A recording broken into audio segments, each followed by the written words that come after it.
Bienvenida, bienvenido a esta exploración. Hoy nos vamos a sumergir en un material fascinante, que la verdad parte de una experiencia que quizá resulte familiar.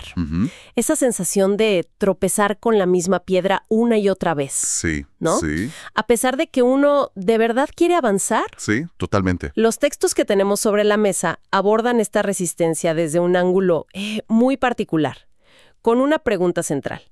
¿Y si esa resistencia a comprender lo que nos pasa no es un fallo, sino un mecanismo de defensa increíblemente eficiente? Esa es la premisa, exactamente.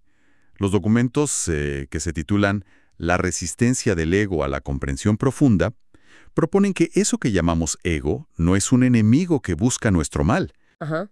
Sino más bien como un sistema operativo con una única directiva principal: la autopreservación. Ok. Y para entender su lógica, es fundamental dejar de verlo como una cosa, ¿sabes? Como una entidad sólida dentro de nosotros y empezar a verlo como lo que es: un proceso. Un proceso. Una actividad constante que teje historias a partir de recuerdos, de miedos, de deseos. Un proceso con un objetivo muy claro, entonces. Nuestra misión hoy es desglosar esa lógica. Queremos entender qué es exactamente esa identidad que el ego protege con tanto afán. Claro. ¿Por qué la comprensión profunda, que en teoría es lo que todos buscamos, se convierte en su mayor amenaza? ¿Y cuáles son las herramientas, a veces muy sutiles, que utiliza para mantenernos en un bucle? A salvo. A salvo de una claridad que percibe como, aniquiladora. Exacto. Y todo lo que vamos a analizar se basa en una idea que puede ser un poco chocante al principio. El objetivo principal de este proceso no es la felicidad.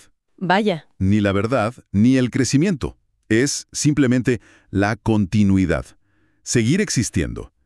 Y una vez que aceptamos esa premisa, todas sus conductas, por extrañas que parezcan, empiezan a tener un sentido implacable. De acuerdo. Empecemos por el principio de todo: la identidad. El material afirma que todo el edificio del ego se sostiene sobre una declaración que parece simple: yo soy esto. Ajá. Pero me llama la atención que el texto recalca que el contenido de ese esto es casi irrelevante.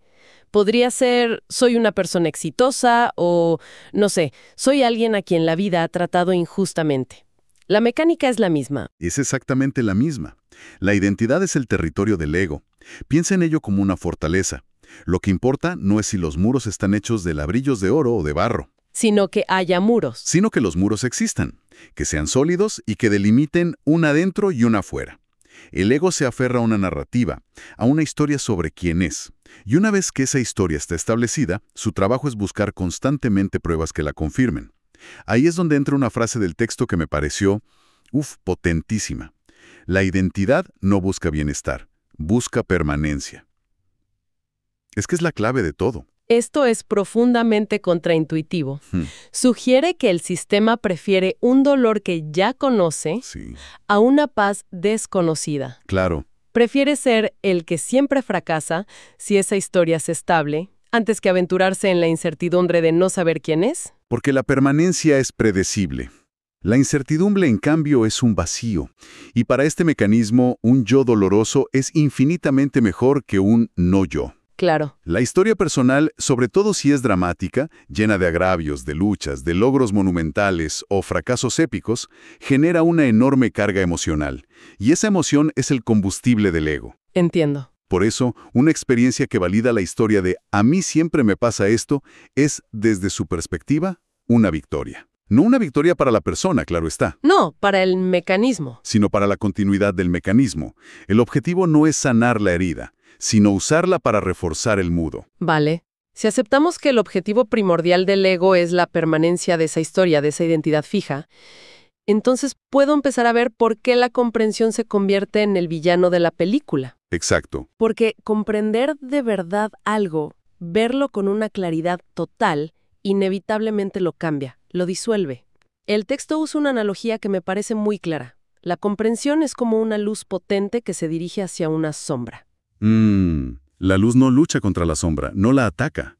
Simplemente, al iluminarla, hace que deje de existir.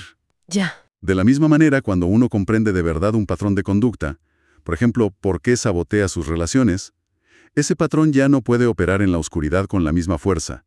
La comprensión le quita su poder automático. Entonces, el autoconocimiento no es una herramienta para que el ego se mejore a sí mismo, como suelen vendérnoslo. Para nada. Desde esta perspectiva, es más bien un disolvente. El material dice que la comprensión auténtica deshace ficciones y desmonta narrativas. Ataca la base misma de la fortaleza. Por eso el texto la califica, y cito, como una amenaza directa a su supervivencia psicológica. ¡Uf, qué fuerte! No es una actualización del software, es un formateo del disco duro. Si el proceso de comprender quién soy realmente implica dejar de ser la persona que he creído ser durante décadas. Con toda su historia, sus heridas, sus logros. Con todo eso, el ego va a activar todas las alarmas y a movilizar todas sus defensas para impedir esa claridad. Es para él una cuestión de vida o muerte. A nivel psicológico, esto nos lleva a un punto que, al leerlo, de verdad me costó asimilar. El papel del sufrimiento. Ajá, el gran tema. Si el ego quiere sobrevivir, mi lógica me diría que querría eliminar el dolor. Pero el texto argumenta todo lo contrario, que el ego no solo no quiere resolver el dolor, sino que lo protege. Lo cultiva. Lo describe como un recurso renovable. Exacto. ¿Cómo es posible que algo que nos hace sentir tan mal sea tan valioso para una parte de nosotros? Es una de las ideas más difíciles de aceptar, porque va en contra de todo lo que creemos sobre nosotros mismos. Pero si seguimos la lógica del ego, tiene todo el sentido del mundo. A ver, el sufrimiento no resuelto es el mejor material de construcción para una identidad. Las narrativas más fuertes se construyen sobre él. Lo que me hicieron, lo que perdí, lo injusta que fue la vida conmigo. La lucha constante que es mi existencia. Cada una de estas historias le da al ego forma, peso y una justificación para existir. O sea que el dolor le da un propósito. La identidad de víctima o de luchador incansable necesita un conflicto constante para seguir viva. Claro. Sin ese dolor, sin ese enemigo o esa injusticia, la historia se desvanece y la identidad con ella. Exactamente. El sufrimiento debería ser un maestro. Debería ser una señal de alarma que nos dice, atención, aquí hay algo que no funciona, algo que necesita ser comprendido. Y transformado. Pero el ego, en su función de guardián de la identidad, intercepta esa señal. En lugar de permitir que el dolor nos lleve a la comprensión, lo captura y lo recicla. Lo convierte en un ladrillo más. En un ladrillo más para el muro de la identidad. Mientras el recuerdo de esa herida siga vivo, doliendo, la historia personal tiene un ancla. Por eso el ego no quiere que la herida sane del todo. La necesita supurando para poder señalarla y decir, ¿ves? Esto es lo que soy. Esto es lo que me pasó. De acuerdo. El mecanismo es perversamente lógico. Si el ego quiere proteger la identidad y la identidad se alimenta del dolor no resuelto, entonces debe tener una serie de estrategias muy concretas para asegurarse de que la experiencia nunca se convierta en una comprensión que sane ese dolor. El texto enumera varias. Sí. Y es fascinante verlas descritas no como errores o defectos, sino como herramientas de alta precisión. Diseñadas para un propósito muy específico. Evitar la claridad. Hablemos de la primera, la racionalización. El texto la describe como convertir lo vivido en un discurso para no sentirlo. Esto lo he visto, muchísimas veces. Es muy común. La persona que puede darte un análisis psicológico brillante de su problema, que ha leído todos los libros, usa la terminología correcta, pero su vida no cambia en absoluto. Es una de las defensas más sofisticadas. El ego se apropia del lenguaje de la terapia o de la espiritualidad y lo usa como escudo. Claro. Te permite hablar sobre la tristeza sin jamás sentir la tristeza. Analizas la rabia en lugar de permitirte experimentarla. Da una ilusión de control y de progreso. Una falsa ilusión. Mientras el núcleo emocional del problema permanece completamente intacto, a salvo. El ego se siente inteligente, pero la transformación real nunca ocurre. Luego está la reinterpretación constante. Aquí me surge una duda. ¿Dónde está la línea entre tener una perspectiva, un punto de vista y este mecanismo de defensa? Digo, todos interpretamos la realidad, ¿no? Esa es una pregunta clave. La diferencia está en la flexibilidad. Ok. Tener una perspectiva es normal, pero una persona abierta a la comprensión puede ajustar esa perspectiva cuando se enfrenta a nueva evidencia. La reinterpretación como mecanismo de defensa es rígida. ¿No cambia? No. Su función no es entender la realidad, sino forzar a la realidad a que encaje en la narrativa preexistente. Si mi identidad es «soy una víctima», interpretaré un comentario neutro de mi jefe como una agresión. Aunque no lo sea. Aunque no lo sea. Si mi identidad es «soy superior a los demás», interpretaré una crítica constructiva como envidia. No importa la evidencia, se retuerce hasta que confirma la historia. Y eso conecta con la dramatización, que sería como echarle leña al fuego de esa reinterpretación. Inflar el conflicto para que la historia personal gane en intensidad. Exacto. La dramatización le da al ego una sensación de importancia. Una vida tranquila y sin grandes conflictos es, pues, aburrida para una identidad basada en la lucha. Claro, necesita acción. Necesita acción. Entonces, un pequeño problema se convierte en una catástrofe. Un desacuerdo se convierte en una traición. Y este drama constante genera un torrente de emociones: ira, autocompasión, indignación, que, como dijimos antes, es el combustible que mantiene al mecanismo funcionando a toda máquina. La lista continúa con la resistencia a lo evidente y la distracción. Me parecen las tácticas más, no sé, como más primitivas. Más brutas, quizás. Sí, más brutas. Simplemente negar lo que tienes delante o llenar tu cabeza de ruido para no pensar. Aunque parezcan simples, son increíblemente efectivas. La distracción en nuestro mundo moderno es quizá la táctica número 1. Totalmente. Un flujo constante de notificaciones, de entretenimiento, de tareas triviales que nos mantienen en la superficie, evitando cualquier posibilidad de silencio interior, porque en el silencio es donde la verdad podría filtrarse. Y el ego no quiere eso. No. Y la resistencia a lo evidente es la defensa de último recurso. Cuando la realidad es tan clara que contradice por completo la imagen que tenemos de nosotros mismos, el ego simplemente dice no. Se niega a verlo. Es un mecanismo de pura fuerza bruta. Entonces, tenemos un sistema diseñado para preservar una historia que usa el dolor como material de construcción y que tiene un arsenal de tácticas para desviar, distorsionar y negar cualquier cosa que amenace esa historia. Un sistema muy completo. Cuando lo pones todo junto, la conclusión es bastante desoladora. Se paga un precio muy alto por esta seguridad. El precio es la vida misma, en muchos sentidos. El texto es muy claro al enumerar las consecuencias, y no son abstracciones filosóficas, son realidades cotidianas. Ajá. La primera y más obvia. Los patrones que se repiten durante años. La persona que se queja de atraer siempre al mismo tipo de pareja, o de tener siempre los mismos conflictos en el trabajo. Exacto. No es mala suerte. Es el sistema funcionando a la perfección, recreando las condiciones que confirman su identidad una y otra vez.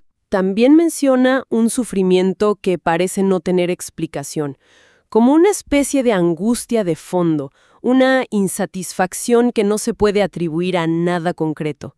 Eso también es un coste. Sí, porque la vida, la energía vital, busca el crecimiento, la expansión. Cuando este mecanismo la mantiene estancada en un bucle, se genera una fricción interna. Es como un río al que se le ha puesto una presa. El agua se estanca. El agua se estanca, se pudre. Esa angustia es a menudo la señal de una vida no vivida, de un potencial que no puede expresarse porque la identidad rígida no se lo permite. Es el coste de la contradicción interna. Justo.